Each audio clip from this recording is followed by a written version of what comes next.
On what was supposed to be the happiest day of my life, I stood outside the church in a white gown, alone, humiliated, and broken.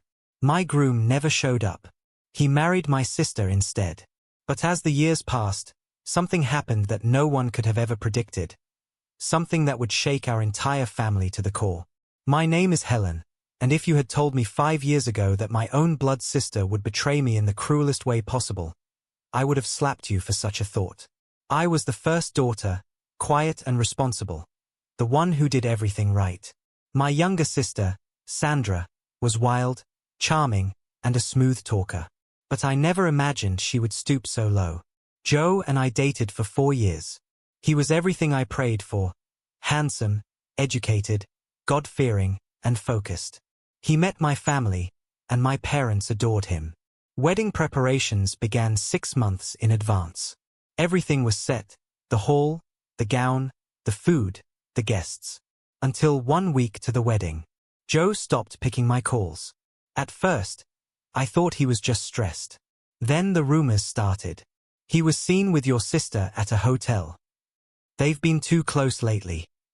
Still, I refused to believe it. Sandra was my sister. She was my maid of honor. But the truth hit like a thunderstorm.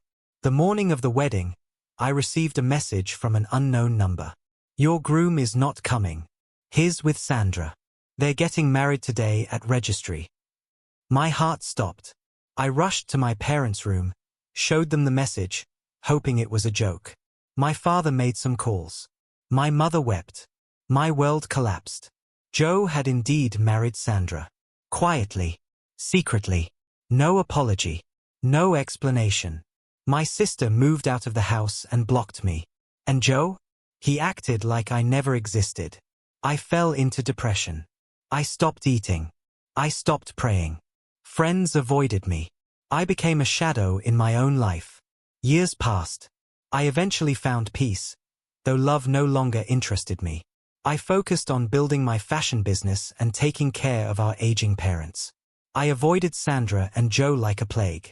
Until one day, I got a call from my mother. Helen, please come home. It's your sister. I froze. What about her? She needs you. She's in the hospital. I hesitated but eventually went. What I saw shocked me. She looked so frail in that hospital bed. The vibrant glow she once flaunted now reduced to pale skin and sunken eyes. Machines beeped steadily beside her, a drip feeding her strength drop by drop. Her eyes met mine, trembling. I'm dying, Helen, she whispered, her voice cracking like dry glass. The doctors said my kidneys are failing. I don't even have money for dialysis anymore. I stood there, stiff, cold, silent. You want my pity? I finally asked. No, no, not pity, she cried, her eyes filling with tears. I needed to tell you the truth before it's too late. I need peace, Helen, before I go. I didn't respond. I sat on the edge of the hospital chair, my arms folded. She continued, voice shaking. I was always jealous of you. Ever since we were little. You were the good girl. The one Mum and Dad trusted. The one teachers praised. Then, Joe came into your life. And you glowed even more. I clenched my jaw at the mention of his name. I didn't plan it at first, she said, struggling for breath. But one day, he came to the house when you weren't around. He waited for you, and I flirted. I didn't think he'd respond. But he did. He laughed at my jokes. He said I was beautiful. I was flattered. My fists tightened. We started texting behind your back. Then meeting. Secretly. I told myself it was harmless. But the night of your bridal shower, we slept together. That was the beginning of everything. I felt a stabbing pain in my chest. That night, I had been so happy, so full of excitement. While I was celebrating our love, they were destroying it.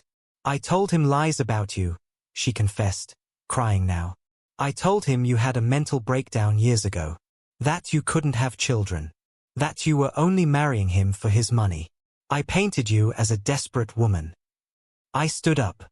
I couldn't sit anymore. My legs shook. You ruined my life, Sandra, I said through tears. You didn't just steal my fiancé. You destroyed my soul. I had to rebuild myself from nothing. She grabbed my hand, weakly. I know. And I'm sorry. But Joe used me too. I thought he loved me. But the day we got married, he changed. He locked me out of his heart. He cheated with women in our home, Helen, in our bed. She broke down, gasping for breath. One day I came home early. Found him in bed with a girl who couldn't be more than 21. When I confronted him, he laughed. He said, "You stole a man from your sister, and now you want loyalty? You must be mad." Her words hit me like a train. Joe had turned into a monster. But a monster I once loved. He started hitting me. Emotionally first, then physically. He said I was nothing. That he only married me to punish you. He kept saying, "At least Helen would have been loyal." Tears flowed from both our eyes now, hers of regret, mine of broken healing. He left me the moment he found out about my illness, Sandra whispered. Took the last money in my account. I called him, begged, he blocked me. I'm alone, Helen. Alone and dying. Silence fell in the room. Only the soft hum of the machines spoke. I betrayed you, she said one last time. But I'm asking, not for your love, not even for your tears. Just your forgiveness. So I can leave this world lighter. I turned my back, staring out the window, trying to stop the hurricane in my chest. Then, slowly, I whispered, I forgive you, but I'll never forget.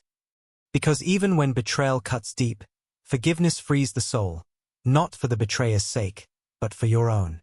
Moral of the story. Sometimes, what you fight to steal is the very thing that will destroy you. Let people go. Let karma work. And above all, protect your peace. I left the hospital room that day in silence. My body felt numb, but my mind screamed. I had waited years for answers, for justice, for an apology that never came. And now that it had come, bare and broken, I didn't even know what to do with it. For nights, I couldn't sleep. Her words haunted me. Joe's betrayal, her jealousy, the stolen years, the wedding that never was. What hurt most was not that they betrayed me. It was that I trusted them both. But life doesn't stop for broken hearts. A few weeks later, I got another call from the hospital. Sandra had slipped into a coma. There was no money left for dialysis. Joe had cleared her savings, emptied her joint account, and vanished like a ghost. When the doctors asked for the next of kin to sign her consent forms, guess whose name was there? Mine. Me, the sister she betrayed. I paid the bills, not because she deserved it, but because I refused to become like her. I refused to let bitterness turn me into someone else. But I didn't stay at her bedside. I signed what needed to be signed and left. She never woke up. Her funeral was quiet. Few people came. My parents were devastated. But Joe, he didn't show up. Not even a flower. 3 months later, I ran into him. At a lounge in Lekki. He was seated, laughing, with another woman wrapped around him. Young, light-skinned, probably no more than 22. He was wearing the same watch I had helped him buy when we were still together. Our eyes met. He froze. Joe, I said calmly, walking up to his table.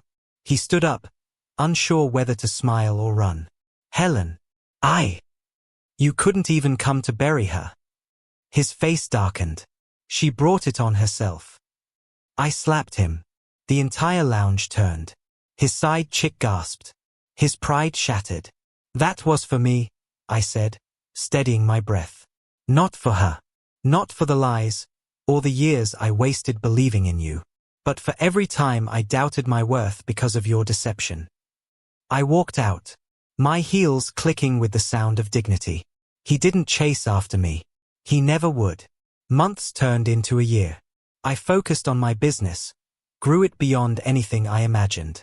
The pain didn't vanish overnight, but it softened. Slowly, people began to notice the new me, not because of makeup or clothes, but because of a quiet strength I never knew I had. Then one day, At a wedding I designed for a client, a little girl ran into my arms. She was no more than 4 years old, curly hair, big eyes. Her mother walked up, smiling. "Thank you for being kind to my daughter. I've heard so much about your work. I'm her aunt, by the way." Her father used to be with a woman named Sandra before he disappeared. I froze. "Her name is Ada," the woman added, gently. "Sandra left her with me when she got sick. Said the father wasn't ready to be a parent. She never told Ada the truth. But before Sandra died, she said one thing: if Helen ever meets Ada, tell her I didn't plan for her to suffer." I looked down at Ada. She was innocent. A child caught in the fire of adult betrayal. She didn't ask to be born into lies. And in that moment, I knew. This story wasn't about Joe, or Sandra, or revenge. It was about rising, choosing not to repeat the cycle. I knelt down, cupped her face. "Hi, Ada. Would you like some cake?" She nodded, smiling shyly. And for the first time in years, I smiled too.